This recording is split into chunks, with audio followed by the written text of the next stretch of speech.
pet peeve for drag? Ooh. I have two. The expression that is drag time. I hate that expression because to me, on time is on time. There's no drag time.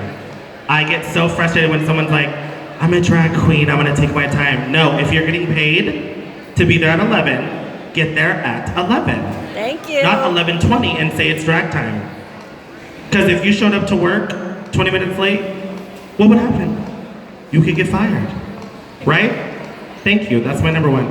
My second one is, this is for, I call them mean queens, that the queens who seem sensitive but come off very strong and try to read you, but when you read them back, then they cry and then they want to call you fat or ugly or this and that. It makes no sense because honestly, drag at the end of the day, we're clowns, we're men in wigs, or we're women in wigs, or you know what I mean? You know what I mean? You're a woman in a wig. But it really baffles me, the people that seem the thickest skin usually have the super sensitive. So if like me and Kara have this connection where if I'm reading her, she knows it's a joke, and we'll joke back. Like if I'm like, oh, you're wearing that wig again, and she goes, well, your teeth are crooked. That doesn't go hand in hand. You know what I mean? No, I know you don't. But it doesn't make sense. Like if you're saying like, girl, I like your wig, you wore it 5 times, and you say, well, your mom died. It doesn't really make a lot of sense, does it? Thank you. So don't be a mean girl, be a funny girl. Two were my biggest pet peeve. All of that, really? I don't really, I don't have an answer, honestly. I just kind of just observe and keep my opinion to myself, and I see what I don't like, and I just try to keep it very humble, stay poised, and be a lady. Right, Mom? Be a lady. She really is, like everyone could be complaining in the back and she just like doing faces like, you know what I'm trying to say. I have two, because I copied Deja. My pet peeve with audiences is if you're going to be in the front row, love the performance. Even if you don't like it, walk away. It's okay, you don't have to be there. But the worst thing for an entertainer is when you're giving your all, having fun, and you just see grumpy Gilbert sitting there just upset. So, yeah. Just go to the back and be upset, honestly. That's what my mom does, so it's fine, honestly. And then second is, my pet peeve for queens is the words, I'm just gonna. Thank I you. hate when queens they're just gonna do this instead. Or, I'm just gonna do this. I'm just gonna do this. Do it all the way. If you have an idea, execute it. Go 100%. If you're just gonna make an announcement, make that announcement. You know what I mean? So, go full out. I don't like when queens half-ass it. You know what I mean? Oh, how dare her. Well, I have, just like Kara and Deja, I have two. One of them for entertainers, those that are aspiring to be entertainers, one rule of thumb, learn your words, please. Banana, watermelon does not cut it. It does show that you're just doing it, half-cocked and you're not prepared. So if you're aspiring to be entertainers, learn the words. But as well as from one queen to another, what I dislike the most is when instead of doing a creative critique, they're rudely criticizing. I mean, I've heard people give me critiques, and I've tried them out. They work, they didn't work, but I tried them. But when they're rudely criticizing you for something you did, you're like, well, you don't even know why I did it in the first place. So, just those are my two pet peeves.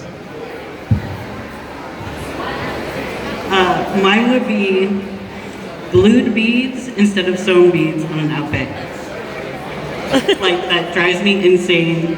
And a messy stage. If you're gonna pull a flash dance and have water or some kind of craziness going on, I'm all for it. Just clean it up. Thank you, guys. Okay, so how many of you guys up here are single and who's taken? Taken. Okay. Taken by food. Joey, are you single? Single? You're not. Okay. Rociel's married. Max? Single. Okay. So, Kara, I'm gonna ask your boyfriend a question. Okay. Nothing crazy. I don't need nothing personal. Nothing, you know. All right. Can you stand up for me and tell everybody your name? Hi, I'm Chris Santos. All right. So this is Kara's boyfriend, and I want to know, what is it like living with a drag queen? Living with a drag queen or dating a drag queen? Okay, two different things. Dating a drag queen, I love Kara for her art, but I fell in love with Brandon for who he is as a boy. So it's kind of like the same. I'm an artist myself. He doesn't love me because I'm a photographer or a makeup artist. He loves me because I am who I am, and it's just kind of a side thing. So that's that's our relationship. That's dating a drag queen. Living with a drag queen, it can get a little messy, but I understand because you guys have to understand. When you take 3 hours to get ready and then you have to go to the gig, perform, mingle, be nice, and all that good stuff, come back home, you just want to take it all off, and if it ends up on the floor in the living room, if it ends up on the floor in the bathroom, if there's makeup all over the place, it's fine. We'll clean it up another day when we both have the day off. Right on. Thank you so much. Is there any more questions? Okay. Everybody, this is Mario. He is the Emperor of the Imperial Dove Court, reign 45. And we have a question. Hello, ladies and gentlemen. So my question is, has there ever been anything embarrassing that has happened to you while you're performing?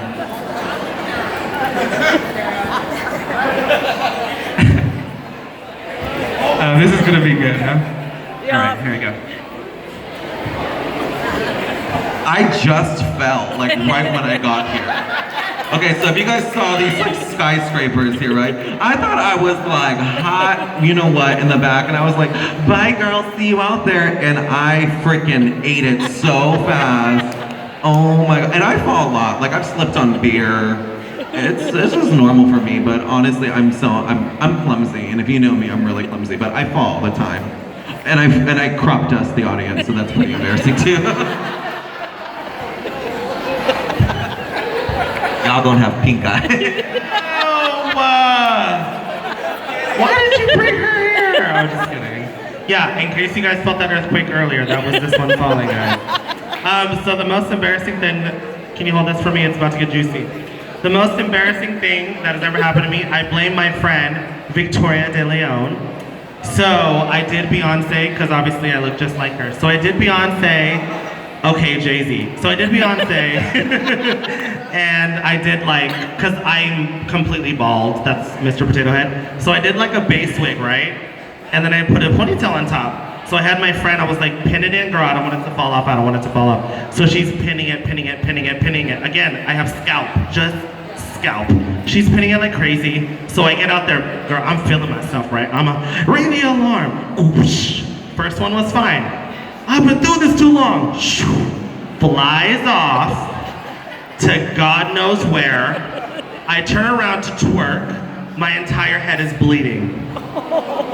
Yes, I did not start my period, don't try me. My entire head is bleeding. Okay, so I'm out there and people are tipping me like crazy. I'm thinking they're living for what I'm doing. I'm sure it was like penny tips, like get yourself a Band-Aid. Excuse me? So I'm over there, I'm like collecting my money, right? And I'm feeling myself. I'm like, I don't care, I'm a bald one anyways. So I get off stage and the entire dollhouse runs back. Are you okay? What happened? Are you okay? I'm like, what happened? I'm thinking I'm just sweating, right? Completely. It was like full on. Like, ever seen Pet Cemetery? It was full on blood, y'all. And I'm like, I didn't feel anything. But you know, you don't feel anything until you see it. And once I saw it, I was like, ah!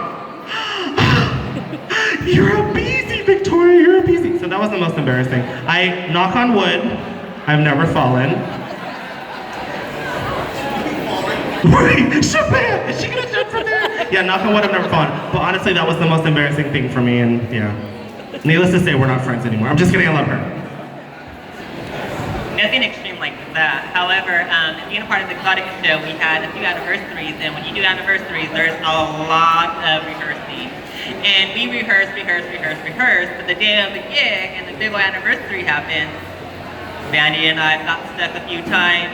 Nadia's side, her daughter got in part, we bumped into each other. There's just so much confusion, so it happens. Yeah, wig fell off, had to use my own scalp. But I think an embarrassing moment for me is starting out, and you go back and look at all your photos when you first come out, and you're just like, what the, and you're like, why did you let me leave the house like this? But then it's one of those embarrassing moments that you appreciate because you just grow. Yeah, you come far and you just grow. But that's always one of my embarrassing moments. I thought I was and That's why, you know how Miss Diva X said, new girl-itis? It really means like when you first come out and one person says you're pretty, you think like, ooh, bitch, I am Beyonce up in here. That's what happens. Rocio? Well, back in the mid-90s, the North Tower Circle was up and operational, and I had my own show. I was all like, I thought I was it. I had my own show, right? The variety show. And so I did a lot of promo, and it was like packed house, and I convinced my mom and my grandma to go. I'm like, Mom, Grandma, it's my first show. You guys gotta go see it.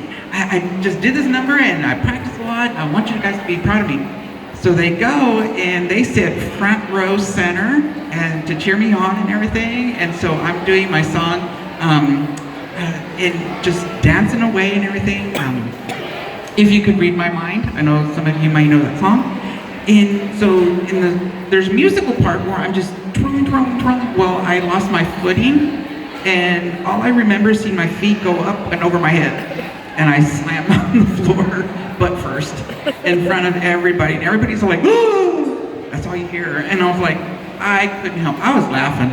I couldn't finish the song because I was laughing so hard. But I thought it was hilarious, but everybody else was like concerned. And I'm like, ugh, it'll happen again. This isn't gonna be the first or last time. I'm a spaz, so when it comes to drag, I'm like James Franco. I am the disaster artist. If there's potential for a drag disaster, it will find me. I have dropped my wig, fallen. One time I was competing and a judge almost got hit by a prop. Just all kinds of things. Split pants, bruised, broken stuff. Just all kinds of disasters, but you learn and you grow and you keep going.